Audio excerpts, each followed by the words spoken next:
Bonjour, bienvenue pour les nouveaux et bon retour pour les autres. C'est parti pour le 2e chapitre du journal d'un dégonflé. Le matin, maman m'oblige à aider Manu à se préparer pour la crèche.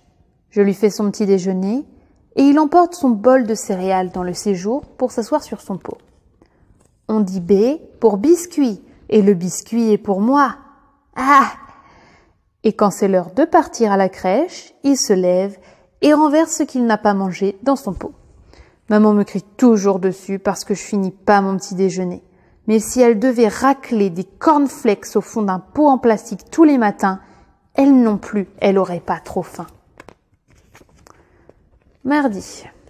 Je ne sais pas si je vous en ai déjà parlé, mais je suis super fort aux jeux vidéo. Je parie que je pourrais battre n'importe quel élève de 5e. Manque de bol, mon père n'apprécie pas vraiment mes talents. Il est tout le temps sur mon dos pour que je sorte et que je fasse quelque chose de plus actif. Alors ce soir, après dîner, quand papa s'est mis à me harceler pour que j'aille dehors, j'ai essayé de lui expliquer qu'avec une console vidéo, on peut faire plein de sports, comme du foot ou du tennis, sans avoir besoin de transpirer. Mais comme d'habitude, papa n'a rien compris à ma logique. Papa n'est pas stupide dans l'ensemble, mais quand il s'agit du pur bon sens, je me pose parfois des questions à son sujet. V'là!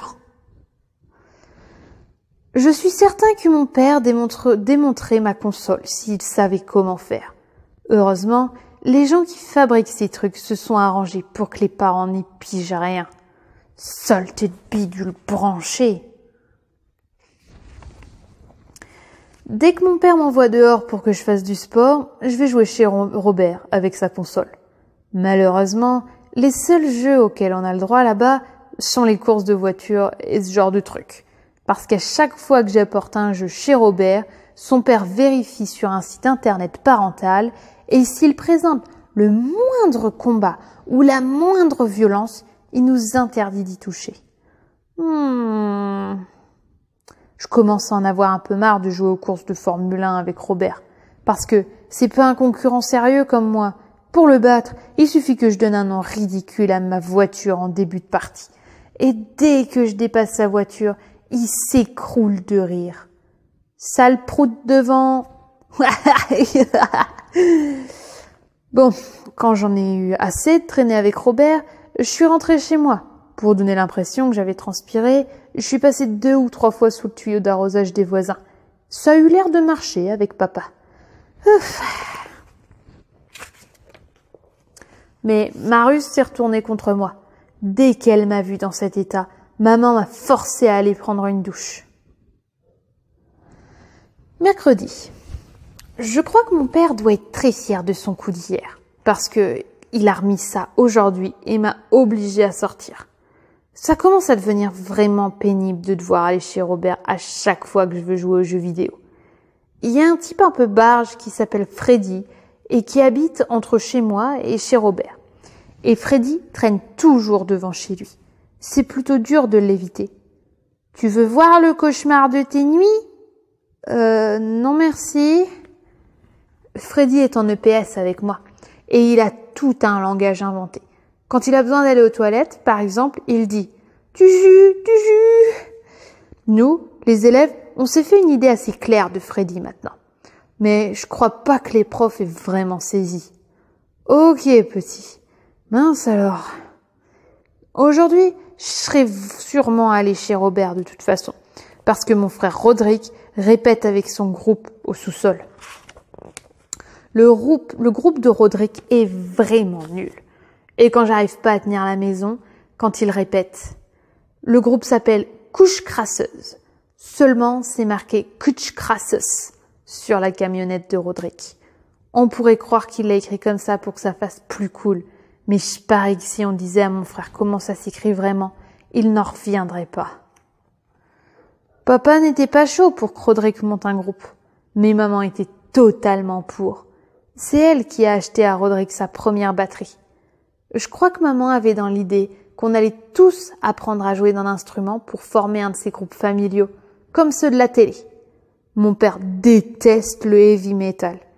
Et c'est le genre de musique que joue le groupe de Rodrigue.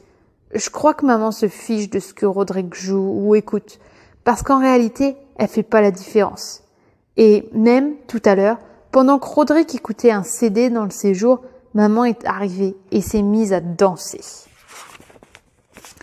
Rodrigue a trouvé ça vraiment gonflant.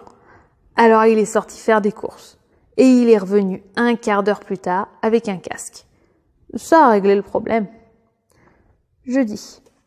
Hier, Rodrigue a acheté un nouveau CD de heavy metal. Et il y avait un de ses autocollants marqué « Avertissement parental » dessus.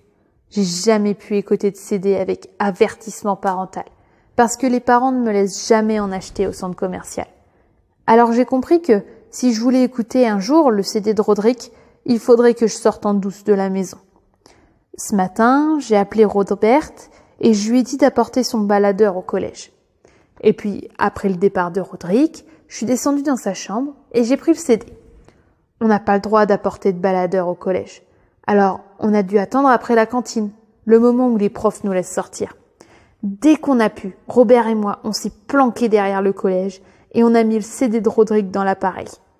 Mais comme Robert avait oublié de mettre des piles, ça n'a servi à rien. Alors j'ai eu une idée de génie pour passer le temps. Il fallait se coincer le casque sur la tête et essayer de le faire tomber sans se servir de ses mains. Le vainqueur était celui qui se débarrassait des écouteurs le plus vite. J'ai battu le record avec 7 secondes et demie, mais je crois bien que j'ai dû perdre 1 ou 2 plombages sur ce coup-là. Mais mademoiselle Craig est arrivée et nous a surprises en pleine action. Elle m'a arraché le baladeur et a entrepris de nous faire la leçon. Mais je crois qu'elle s'est complètement trompée sur ce qu'on était en train de faire. Elle a commencé par nous dire que le rock'n'roll est mauvais et que ça détruit le cerveau. Je voulais lui expliquer qu'il n'y avait même pas de pile dans le baladeur. Mais je me rendais bien compte que ce n'était pas le moment de l'interrompre. Je me suis contentée d'attendre qu'elle ait terminé. Et puis j'ai répondu « Oui, madame ». Et pile au moment où mademoiselle Craig allait nous laisser partir, Robert s'est mis à pleurnicher en disant qu'il voulait pas que le rock'n'roll lui détruise le cerveau. Franchement, il y a des fois où je sais pas quoi penser de ce type. Vendredi. Ça y est, je l'ai fait. La nuit dernière, quand tout le monde a été couché, je me suis faufilée dans le séjour pour aller écouter le CD de Rodrigue sur la chaîne. J'ai mis le casque tout neuf de Rodrigue et j'ai monté le volume super fort. Ensuite, j'ai appuyé sur la touche play. D'abord, je dois dire que je comprends maintenant pourquoi ils mettent l'autocollant avertissement parental sur le CD. Mais je n'ai pu entendre qu'une trentaine de secondes du premier morceau avant d'être interrompu. En fait, le casque n'était pas branché sur la chaîne. La musique sortait donc par les enceintes et pas par les écouteurs. Mon père m'a reconduit dans ma chambre et il a fermé la porte derrière lui avant de dire « Toi et moi, on va avoir une petite conversation, mon jeune ami. » Quand papa vous appelle son jeune ami, vous savez que vous êtes mal parti. La première fois qu'il m'a appelé comme ça, j'ai pas compris qu'il se fichait de moi et je me suis pas méfiée. Jeune ami égale bon. Aujourd'hui, je ne commets plus la même erreur. Cette nuit, papa m'a hurlé dessus pendant une bonne dizaine de minutes. Et puis, j'imagine ce qu'il s'est dit, qu'il serait mieux au lit que debout en caleçon dans ma chambre. Il m'a annoncé que j'étais privée de jeux vidéo pendant 15 jours. Ce qui correspondait à ce à quoi je m'attendais. Je crois que je vais devoir être content qu'il se soit arrêté là. Ce qui est bien avec papa, c'est que quand il se met en colère, ça retombe très vite, et puis on n'en parle plus. Généralement, quand on fait n'importe quoi devant mon père, il vous jette ce qu'il a sous la main à la figure. Bon moment, mauvais moment. Pour ce qui est des punitions, maman fonctionne complètement différemment. Si vous faites n'importe quoi et qu'elle vous tombe dessus, sa première réaction est de prendre quelques jours pour décider quelle va être votre punition. Alors, vous êtes là à attendre, vous vous montrez tout gentil avec elle pour essayer d'arranger les choses. J'ai nettoyé la salle à manger. Comme c'est gentil! Mais au bout de quelques jours, juste au moment où vous commencez à oublier le problème, elle vous tombe dessus. Tu t'amuses bien? Oui. Privé de jeux vidéo pendant une semaine.